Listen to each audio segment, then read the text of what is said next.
Hi, welcome to Bookie. Today we will unlock the book The Art of Learning, A Journey in the Pursuit of Excellence. With the rise of the internet, a new phrase has been gaining increased attention, the slash career. The slash career was first defined in the book One Person Multiple Careers, a new model for work-life success. The author points out that an increasing number of young people are not satisfied with having just one career. Instead, they prefer having multiple careers to experience a life with more diversity. Since these people often use slashes between their different jobs on their resumes, the slash has become the symbol of this group. Leonardo da Vinci would be called a slasher if he were alive today, considering his extraordinary achievements in painting, music, architecture, mathematics, geometry, anatomy, zoology, botany, astronomy, and physics. These people were formerly called Renaissance men. Now we know them as slashers. It's hard enough to master the knowledge and skills of one discipline. Excelling in completely different disciplines sounds like an impossible mission.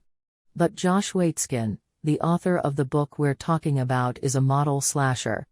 As a recognized chess prodigy, Waitzkin is the only one who has won all the championship titles of the Elementary School National Championship, the U.S. Under-21 Championship, the National Championship and the World Under-18 Chess Championship. Even if he had stopped there, with his marvelous achievements, no one would have ever questioned his genius. But after he came of age, Waitzkin dramatically shifted his focus to Tai Chi, a discipline that seemed irrelevant to chess, and won his first national champion just 2 years later. Afterward, he won 21 national and world championships in a row. Besides being a chess master and a Tai Chi world champion, Waitzkin is also a black belt of Brazilian JiuJitsu and a bestseller author.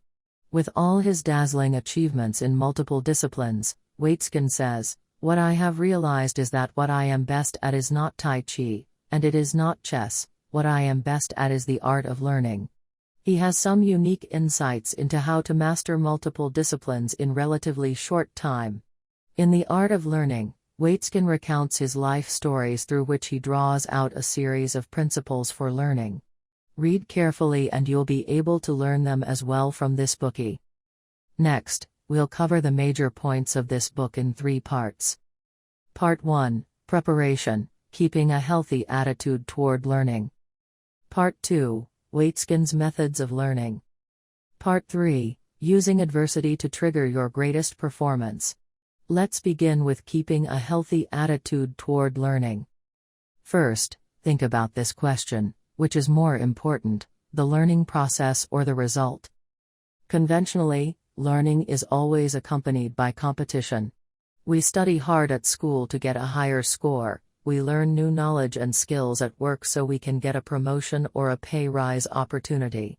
But there is something inevitable here: there can be only one winner in a competition. As a result, people that fall behind are often overlooked even if they work hard. The majority of the competitors are destined to lose, but can we say that the learning is meaningless for them? Definitely not.